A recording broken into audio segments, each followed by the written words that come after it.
This fanfiction story is an original work created and scripted entirely from my own imagination. It is made solely for entertainment purposes and is not intended to harm or disrespect any idols mentioned.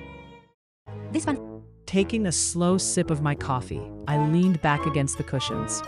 Nothing can beat the taste of your coffee, Mrs. Han. Seriously. She chuckled softly, looking over the rim of her own cup with an amused smile. You really know how to flatter people, don't you? This is exactly why you're my favorite. Suddenly, a hand fisted into my ponytail, tugging my head back just enough to interrupt my peaceful coffee moment. Stop buttering up my mom, Sunghoon grumbled, leaning over the back of the couch. That's exactly why she does nothing but talk about you at home. She'd honestly choose you over her own sons. Mrs. Han didn't even deny it. Because she's the only one who actually checks up on me. She always texts and talks to this old lady. Before Sunghoon could counter, the front door clicked open. Sunghoon's younger brother Taesan walked in, carrying grocery bags alongside my own mother. Haha, I never knew my daughter was that nice. My mom, Mrs. Choi, chimed in with a laugh. Well, I'd gladly swap with you. I'll take your sons over her any day. Honestly, I think our kids were switched at birth or something. I frowned, shifting my gaze directly to Taesan. And why exactly are you walking in with my mom?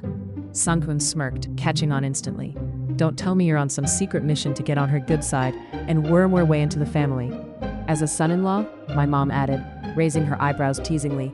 I'd love that actually. Ha ha ha. I shot my mom a thoroughly annoyed look.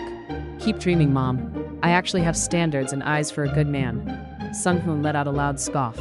Oh, so you have great taste in men? Is that why you dated Taesan before? Taesan rolled his eyes dramatically, completely ignoring the comment as he carried the grocery bags past us into the kitchen. And that was easily the biggest mistake of my life. Tisk, I muttered loudly enough for him to hear. As if dating you was a spectacular decision on my part either. Tisk. Taesan's voice drifted out as he peeked his head from behind the kitchen wall. Okay, stop fighting, you kids. Mrs. Han intervened, waving her hand dismissively. There was a time back in our day when your mom and I actually liked the same guy. It almost ruined our friendship completely. But guess what? That guy vanished into thin air. We reconciled, became inseparable, and look at us now. Still best friends. Taesan walked back out, looking utterly confused. So, what the hell are you even trying to say with that story? That you never know what the future holds, my mom explained with a knowing smile. Today, you might be the worst of enemies, but nobody knows what tomorrow brings. I raised an eyebrow at the two of them, choosing not to overanalyze their cryptic matchmaking hints. Setting my empty coffee cup down, I stood up from the couch to head out to the garden. It was time to set up the barbecue. Since our moms had been best friends since childhood, we had a strict monthly ritual, a backyard barbecue party. It was our designated bonding time, a casual, chaotic summary of everything that had happened in our lives over the past month. And judging by how the day was starting, this month's summary was going to be a loud one. Next morning, the blinding morning light pierced right through my eyelids, bringing a sharp, throbbing ache straight to my forehead. I groaned, blindly fumbling around the nightstand for my phone. The screen lit up, and pure panic washed away my hangover. Oh shit, I was already 30 minutes late for work.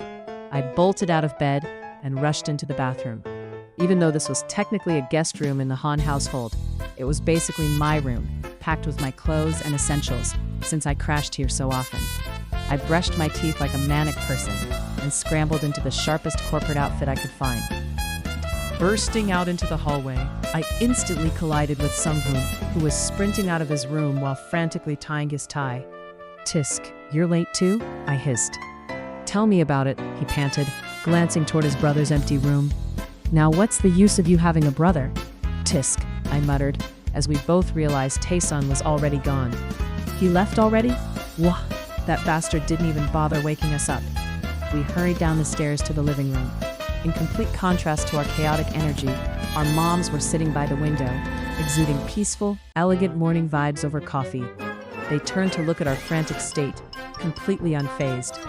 Have some breakfast before leaving, you two, my mom offered. Too late to even think about it, I cried, grabbing my heels. Gotta go, bye, Sunghoon yelled as we practically threw ourselves out the front door. Since my car was still at my place, I scrambled into Sunghoon's passenger seat as he hit the gas. The irony wasn't lost on me. Sunghoon, his annoying brother Taesan, and I didn't just grow up together. We worked at the exact same law firm. Thanks to our mom's crazy, loyal, lifelong friendship, the three of us were locked into the exact same inseparable fate. Tisk. Sunghoon slammed on the brakes the second we cleared the law firm's parking gate, the sudden jerk throwing me forward against my seatbelt. The whiplash didn't just rattle my neck, it shattered a mental dam. A vivid, horrifying flash of memory from last night hit my brain in full, terrifying HD. I froze. At the exact same moment, Sunghoon stiffened beside me, his hands locking onto the steering wheel. He slowly turned his head to look at me, wide-eyed, as his own memory apparently caught up with him. We stared at each other in a loaded, agonizing silence. "Ah!"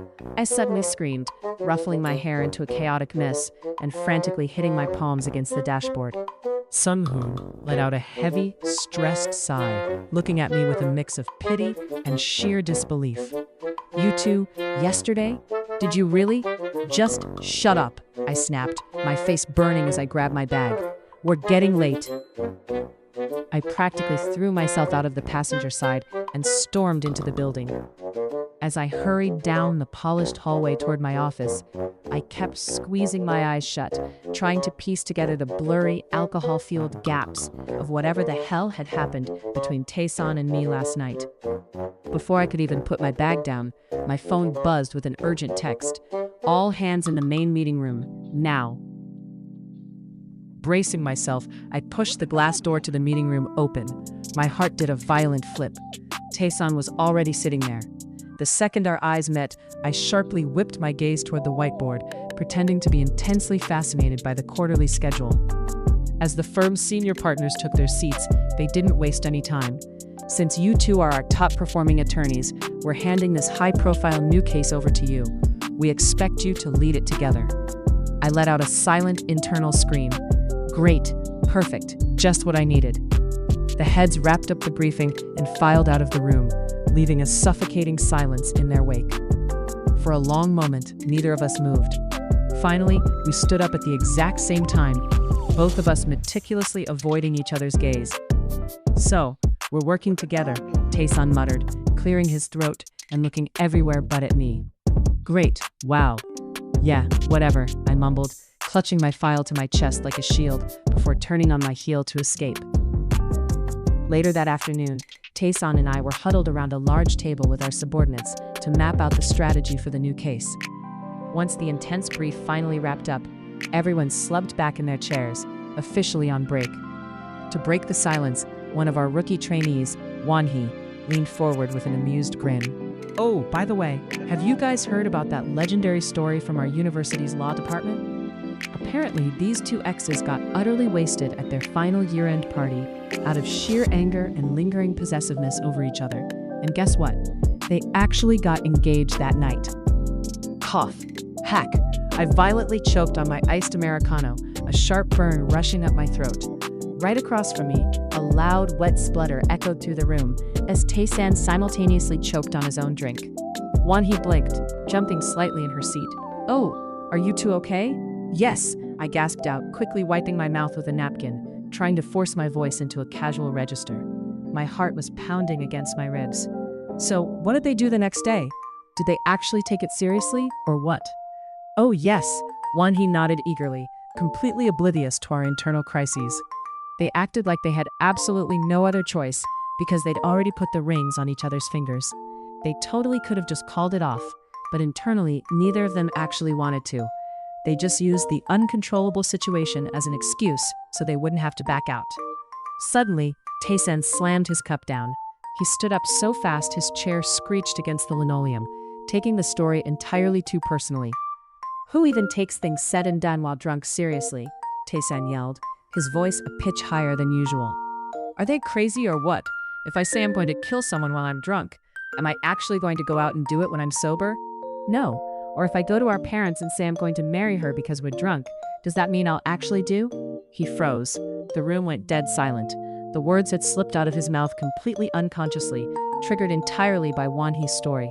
I looked up at him, my eyes wide with sheer horror and realization. The blurry gaps in my memory instantly locked into place in horrifying, crystal clear HD. Yes, that was exactly what we did. Last night, in a chaotic, alcohol-induced possessive frenzy, the two of us had literally marched up to our moms and announced we were going to marry each other just so they would stop trying to set us up on blind dates. Gosh, talk about the most embarrassing, humiliating thing two exes could possibly do while drunk. Taesan stood there, jaw slightly slack as he realized what he'd just confessed to the entire room, while I wished the office floor would open up and swallow me whole. "Meeting dismissed," I announced, my voice cutting sharply through the suffocating silence. I cleared my throat, quickly gathering my files. "We'll continue this tomorrow." Without waiting for a response, I bolted out of the room, desperate to escape. I made a straight line for the elevators, stepped inside, and pressed the button for the lobby. But just as the doors started to glide shut, a hand blocked them. The doors slid back open, and Taesan stepped inside. He immediately stepped into my space, backing me up against the mirrored wall of the elevator. "So," he started, his voice low, "are we planning to avoid each other forever? Or are we going to talk about this maturely? It's hella embarrassing, I know, but we need to talk." I clutched my bag tighter, hiding my racing heart behind a mask of indifference. What is there to talk about? Isn't it obvious that we didn't mean any of it? And our moms are obviously smart enough to know that too. What if I say I did mean it? My breath hitched. He stepped even closer, effectively trapping me between his broad frame and the wall. I swallowed hard, clearing my throat before looking up to meet his intense gaze. I wasn't about to let him win this game of chicken. Letting out a sharp scoff, I challenged him right back. "If you actually do mean it, then don't you think we should hurriedly start talking about setting our wedding date?" Right at that exact second, the elevator dinged and the doors slid open. Sunghoon was standing right there in the lobby. He took one look at our compromising position and rolled his eyes. "Oh gosh, get a room, you two. I've been waiting forever, and here you are, busy with your ex. Oh, sorry, your soon-to-be husband?" he teased, a massive smirk on his face. Pivoting off the distraction, I pushed Taesan away slightly, flashing him a smug smirk of my own. "Whatever," I muttered, walking past him towards Sunghoon so we could finally head home. But before I could take 3 steps, a firm grip wrapped around my wrist. Taesan pulled me back, redirecting my path entirely and leading me straight toward his own car. "Sorry, Hyung," Taesan called out over his shoulder to a bewildered Sunghoon. "We're going to have a serious meeting today at the house. Go ahead and bring Mrs. Choi over to our place, and I'll bring YN." Sunghoon blinked, utterly confused. "What talk?" Obviously, because I just heard someone telling me that if I'm serious, we should decide on a date without wasting any time. Taesan replied smoothly, unlocking his car. "So, I'm doing exactly that." My eyes widened in sheer panic, all my confidence evaporating in an instant. You fucking were not serious about it." "Oh yes, I was," Taesan murmured, leaning down slightly so his eyes leveled with mine. His lips curved into a wicked, triumphant smirk. "And now you are completely caught in the den, baby girl. So think before you speak next time." He stepped back and held the passenger door open for me, gesturing for me to get inside.